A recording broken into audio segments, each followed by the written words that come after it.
اصل یہ ہے کہ سونا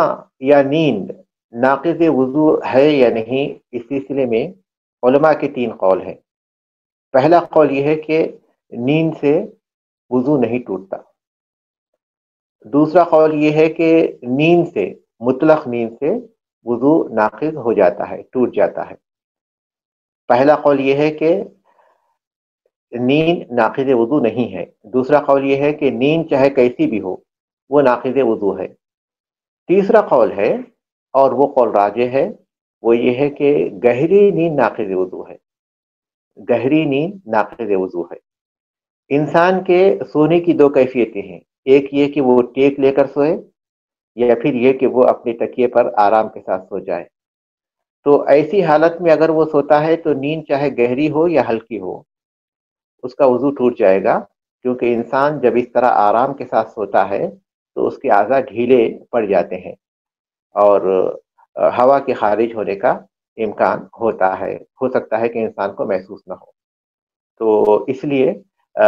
اگر وہ ٹیک لے کر سوئے یا تکیے کے اوپر سو جائے تو وہ ناقض وضو ہے ایسی نیند۔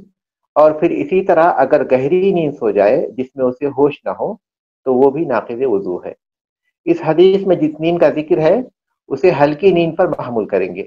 ایسی نیند پر جس میں ہوش باقی رہتا ہے، اور ایسی نیند جس میں بغیر ٹیک کے انسان بیٹھے بیٹھے اونگنے لگتا ہے، اس پر اس کو محمول کیا جائے گا۔ تو اس حدیث سے بات معلوم ہوتی ہے کہ جو معمولی نیند ہو وہ وضو نہیں توڑتی، وضو توڑنے کا سبب نہیں بنتی۔ البتہ جو گہری نیند ہے یا پھر ٹیک لے کر سونے کی کیفیت ہے وہ ناقض وضو ہے، اس سے وضو ٹوٹ جاتا ہے۔ اس باب کی دوسری حدیث ہے وعن عائشہ رضی اللہ عنہا قالت، ام المؤمنین عائشہ رضی اللہ تعالی عنہ سے روایت ہے، کہتے ہیں جاءت فاطمۃ بنت ابی حبیش، فاطمہ بنت ابی حبیش رسول اللہ صلی اللہ علیہ وسلم کے پاس آئیں۔ جاءت فاطمۃ بنت ابی حبیش الی النبی صلی اللہ علیہ وسلم فقالت، اور انہوں نے کہا یا رسول اللہ، اے اللہ کے رسول صلی اللہ علیہ وسلم، انی امرأۃ استحاض، میں ایسی عورت ہوں جن کو استحاضہ کا خون جاری رہتا ہے، فلا اطہر، میں پاک نہیں ہوتی، افادع الصلاۃ، کیا میں نماز چھوڑ دوں؟ قال، آپ نے فرمایا لا، نہیں، انما ذالک عرق، انما ذالک عرق، وہ ایک رگ ہے، وہ ایک، انما ذالک عرق، وہ ایک، انما ذالک عرق، وہ ایک رگ ہے۔ اور اس کے بعد آپ نے فرمایا ولیس بحیض، حیض نہیں ہے، فاذا اقبلت حیضتک، جب تمہارے حیض کے ایام آ جائیں، فدعی الصلاۃ، تو تم نماز کو چھوڑ دو، وَإِذَا أَدْبَرَتْ، اور جب وہ ختم ہو جائیں، فَغْسِلِي عَنْكَ الدَّمَ، خون اپنے پر سے صاف کرو، ثُمَّ صَلِّي، پھر نماز پڑھو۔ متفق علیہ، یہ حدیث متفق علیہ ہے۔ وللبخاری، اور بخاری کی ایک حدیث کے الفاظ ہیں ثُمَّ تَوَضَّئِي لِكُلِّ صَلَاةٍ، پھر ہر نماز کے لیے وضو کرو۔ وَأَشَارَ مُسْلِمٌ إِلَىٰ أَنَّهُ حَذَفَهَا عَمَدًا، مسلم نے اشارہ کیا کہ انہیں عمدن ان الفاظ کو حذف کیا ہے، لیکن یہ الفاظ ثابت ہیں، جیسا کہ امام مسلم نے خود اس بات کا ذکر کیا ہے، اور بخاری میں یہ الفاظ موجود ہیں۔ یہ حدیث استحاضہ کے وجہ سے وضو ناقص ہوتا ہے اس کی دلیل ہے، یعنی استحاضہ نواقض وضو میں سے ہے۔ عورت کو تین طرح کے خون سے واسطہ پڑتا ہے فطری طور پر، ایک حیض کا خون جو بالغ ہونے کے بعد سے بڑھاپے تک آتا رہتا ہے مسلسل ایام میں، سوائے حمل کے ایام کے، اور دوسرا نفاس کا خون جو بچے کی ولادت کے موقع پر جاری ہوتا ہے اور کم و بیش 40 دن تک جاری رہتا ہے، اور تیسرا استحاضے کا خون جو کسی رگ کے پھٹنے سے جاری ہوتا ہے، کسی رگ کے پھٹنے سے جاری ہوتا ہے، وہ رحم سے جاری نہیں ہوتا بلکہ وہ رگ کے پھٹنے سے جاری ہوتا ہے۔ اس میں دو خون وہ موجبات غسل میں سے ہیں، دو خون یعنی حیض اور نفاس کا خون، یہ غسل کے موجبات میں سے ہے، اس سے غسل واجب ہوتا ہے۔ اور استحاضے کا جو خون ہے وہ نواقض وضو میں سے ہے، اس صورت میں وضو واجب ہوتا ہے۔ اس حدیث سے کئی مسائل معلوم ہوتے ہیں۔ ایک مسئلہ یہ معلوم ہوتا ہے کہ جب عورت کو ایسی حالت لاحق ہو جائے تو عورت کے لیے نماز چھوڑنا یہ جائز نہیں ہے۔ ایسی حالت میں اسے نماز چھوڑنا جائز نہیں ہے، بلکہ اسے ایسی حالت میں نماز پڑھنا چاہیے اس کیفیت کے ساتھ جو کیفیت اس حدیث میں بتائی گئی ہے۔ اور وہ کیفیت یہ ہے کہ جب نماز کا وقت ہو جائے تو وہ خون کو صاف کرے اور خون کو روکنے کے لیے کوئی چیز استعمال کرے، یعنی کوئی کپڑا وغیرہ، اس کے بعد وضو کرے اور نماز پڑھے۔ ہر نماز کے لیے وہ اس بات کا اہتمام کرے، کیونکہ خون جاری ہے، خون تو رکنے والا نہیں ہے،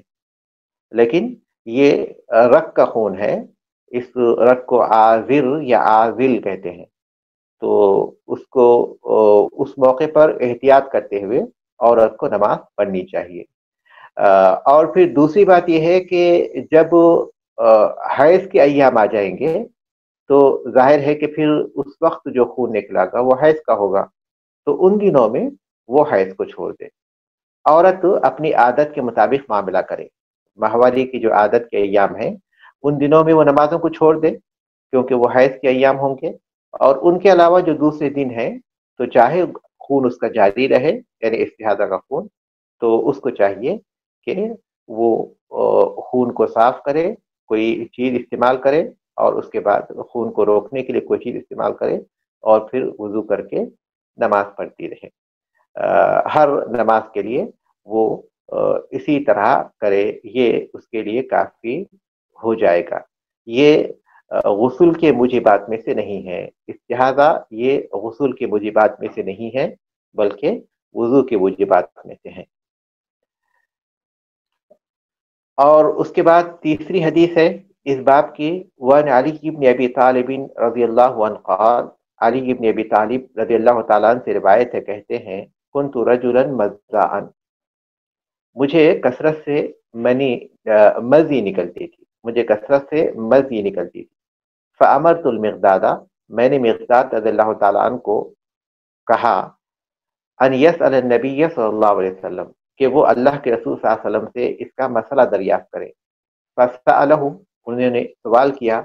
فقال، آپ صلی اللہ علیہ وسلم نے فرمایا فیہ الوضوء، اس میں وضو ہے۔ متفق علیہ، یہ حدیث متفق علیہ ہے، واللفظ للبخاری، اور الفاظ بخاری کے ہیں۔ اس حدیث سے بات معلوم ہوتی ہے کہ مزی یہ موجبات یا نواقض وضو میں سے ہے، نواقض وضو میں سے ہے۔ مزی جو شہوت کے خیالات کے وقت پر انسان سے خارج ہوتی ہے اس کو مزی بولتے ہیں۔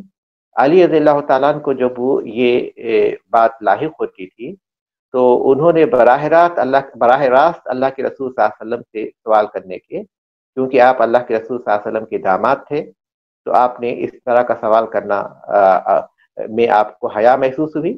تو آپ نے اپنے ساتھی مقداد رضی اللہ تعالیٰ عنہ کو کہا کہ آپ یہ مسئلہ میرے لیے دریافت کریں۔ تو انہوں نے اللہ کے رسول صلی اللہ علیہ وسلم سے دریافت کیا، تو آپ نے فرمایا کہ اس میں وضو واجب ہوتا ہے۔ تو مزی یہ نجس ہے، لیکن اس کی نجاست خفیفہ کہلاتی ہے، اس لیے جب یہ خارج ہو تو آدمی اپنی شرمگاہ کو دھوئے اور کپڑے پر پانی کے چھینٹے ڈال دے تو کافی ہو جائے گا، کیونکہ یہ نجاست خفیفہ ہے، تو کپڑے پر پانی کے چھینٹے ڈال دے تو کافی ہو جائے گا، اور اس کے بعد پھر وہ وضو کرے کیونکہ یہ نواقض وضو میں سے ہے۔ اس کے بعد کی حدیث ہے وعن عائشہ رضی اللہ عنہا ان النبی صلی اللہ علیہ وسلم قبل بعض نسائہ، عائشہ رضی اللہ تعالیٰ عنہا سے روایت ہے کہ نبی کریم صلی اللہ علیہ وسلم نے اپنی کسی بیوی کا بوسہ لیا، ثم خرج الی الصلاۃ، پھر نماز کے لیے نکلے، ولم یتوضأ، اور آپ نے وضو نہیں کیا۔ اخرجہ احمد وضعفہ البخاری، اسے احمد نے روایت کیا اور بخاری نے اسے ضعیف قرار دیا، اس لیے کہ ابراہیم تیمی یہ عائشہ رضی اللہ تعالیٰ عنہ سے روایت کرتے ہیں، لیکن انہوں نے عائشہ رضی اللہ تعالیٰ عنہ سے ملاقات نہیں کی، نہ ہی ان سے کچھ سنا، تو اس لیے اس حدیث کو ضعیف قرار دیا گیا ہے۔ لیکن اس باب میں کوئی دوسری حدیث بھی ہیں جو اہل علم ذکر کرتے ہیں، اور یہ مسئلہ اپنی جگہ اس حدیث کے مطابق ہی ہے کہ اگر کوئی شخص اپنی بیوی کا بوسہ لیتا ہے اور مرضی خارج نہیں ہوتی، تو ایسی صورت میں اس پر وضو نہیں ہے، یعنی بوسہ خود بذات خود وضو کو توڑنے والی چیز نہیں ہے، لیکن اگر اس سے کوئی چیز خارج ہوتی ہے تو وہ تو اپنی جگہ پر اس کا جو حکم ہے وہ باقی رہے گا۔ بذات خود یہ عمل انسان کے وضو کو نہیں توڑتا، بذات خود انسان کے وضو کو نہیں توڑتا، لیکن اگر اس شہوت کی وجہ سے اگر اس سے کوئی چیز خارج ہوتی ہے تو ایسی صورت میں تو وضو ٹوٹ جائے گا، لیکن صرف چھونے سے وضو نہیں ٹوٹتا، بیوی کو چھونے یا پھر اس کا بوسہ لینے سے وضو نہیں ٹوٹتا، لیکن اگر کوئی چیز خارج ہو جائے تو اس سے وضو ٹوٹتا ہے۔ اس کے بعد کی حدیث ہے وعن ابی ہریرہ رضی اللہ عنہ قال، ابو ہریرہ رضی اللہ تعالیٰ عنہ سے روایت ہے، کہتے ہیں قال رسول اللہ صلی اللہ علیہ وسلم، رسول اللہ صلی اللہ علیہ وسلم نے فرمایا اذا وجد احدکم فی بطنہ شیئا، جب تم میں کوئی شخص اپنے پیٹ میں کوئی چیز محسوس کرے، حرکت محسوس کرے پیٹ میں، فاشکل علیہ، اور اسے فیصلہ کرنا مشکل ہو جائے، اخرج منہ شیء ام لا، کوئی چیز اس سے خارج ہوئی ہے یا نہیں، فلا یخرجن من المسجد، تو وہ مسجد سے نہ نکلے، یعنی اپنی نماز کو ختم نہ کرے یا پھر اسے وضو کرنے کی ضرورت نہیں ہے، حتی یسمع صوتا، یہاں تک کہ وہ آواز سنے، او یجد ریحا، یا بدبو محسوس کرے، اخرجہ مسلم، امام مسلم رحمہ اللہ نے اسے روایت کیا ہے۔ یہ حدیث ایک اصول کی طرف اشارہ کرتی ہے، وہ یہ کہ اصل جو چیز ہے وہ اسی حالت میں باقی رہے گی۔ اصل یہ ہے کہ آدمی نے وضو کر لیا ہے، یہ یقین ہے اسے، اب اس کا وضو اسی وقت ٹوٹے گا جبکہ اسے وضو کے ٹوٹنے کا یقین ہو جائے، لہذا آدمی اپنے پیٹ میں کچھ گڑبڑ محسوس کرے اور اسے شک ہو جائے، فیصلہ نہیں کر پا رہا، وہ شک ہوا، یقین نہیں لیکن شک ہے کہ ہوا اس سے خارج ہوئی یا نہیں ہوئی، تو ایسی صورت میں اسے حکم یہ ہے کہ جس چیز کا اسے پہلے یقین ہے وہ ہے اس نے وضو کیا ہے، اور یہ وضو ٹوٹنے کا جو ہے وہ ابھی شک ہے، تو شک یقین کو زائل نہیں کرتا، شک یقین کو ظاہر نہیں کرتا، تو یقین یعنی وضو کرنا، وضو کی حالت وہ اپنی جگہ باقی رہے گی یہاں تک کہ اسے وضو کے ٹوٹنے کا یقین ہو جائے، اور وضو کے ٹوٹنے کا یقین کیسے ہوگا؟ ایسی صورت میں وہ یا تو آواز محسوس کرے گا، یا آواز نہیں تو کم سے کم بدبو محسوس کرے گا، تو یہ یقین ہے کہ اس کا وضو ٹوٹا ہے، تو یقین ہی سے ختم ہوگا، یقین شک کے ذریعے ختم نہیں ہوتا، یقین شک کے ذریعے ختم نہیں ہوتا، تو ایسی صورت میں انسان کو یقین ہونے کی صورت میں وہ دوبارہ وضو کرے، اور اگر اسے شک ہے اور کوئی آواز اس نے نہیں سنی اور بدبو محسوس نہیں کی، تو ایسی صورت میں اسے وضو کرنے کی ضرورت نہیں ہے، کیونکہ وضو اس کا باقی ہے، تو یقین کے ذریعے ہی ختم ہوگا، یقین شک کے ذریعے ختم نہیں ہوگا۔ یہ ایک اصول ہے جس کی طرف اس حدیث میں اشارہ کیا گیا ہے۔ وعن طلق بن علی رضی اللہ تعالی عنہ قال، طلق بن علی رضی اللہ تعالی عنہ سے روایت ہے، کہتے ہیں قال رجل مسست ذکری، ایک آدمی نے کہا کہ میں نے اپنی شرمگاہ چھو لی، او قال الرجل یمس ذکرہ فی الصلاۃ علیہ وضوء، آدمی نماز میں اپنی شرمگاہ کو چھوتا ہے تو کیا اس پر وضو ہے؟ فقال النبی صلی اللہ علیہ وسلم، نبی کریم صلی اللہ علیہ وسلم نے فرمایا لا انما ہوا بضعۃ منک، نہیں وہ تمہارے جسم کا ایک ٹکڑا ہے۔ اخرجہ الخمسہ، پانچوں محدثین نے اسے روایت کیا، وصححہ ابن حبان، اور ابن حبان نے اسے صحیح قرار دیا، وقال ابن المدینی، ابن مدینی رحمۃ اللہ علیہ نے کہا هو احسن من حدیث بصرہ، یہ بصرہ کی حدیث سے زیادہ بہتر ہے۔ بصرہ رضی اللہ تعالیٰ عنہ کی حدیث وہ ہے جو اس کے بعد آ رہی ہے، اور اس سے اس کے بالکل برعکس مسئلہ معلوم ہوتا ہے۔ اس باب میں دو حدیثیں ایک دوسرے کے مقابل میں ہیں، دو حدیثیں ایک دوسرے کے مقابل میں ہیں، ایک حدیث یہ ہے جو اب ہمارے سامنے ہے، اور دوسری حدیث وہ ہے جو اس کے بعد والی ہے، اور وہ حدیث بھی ہم پڑھ لیتے ہیں۔ عن بصرة بن صفوان، بصرة بنت صفوان،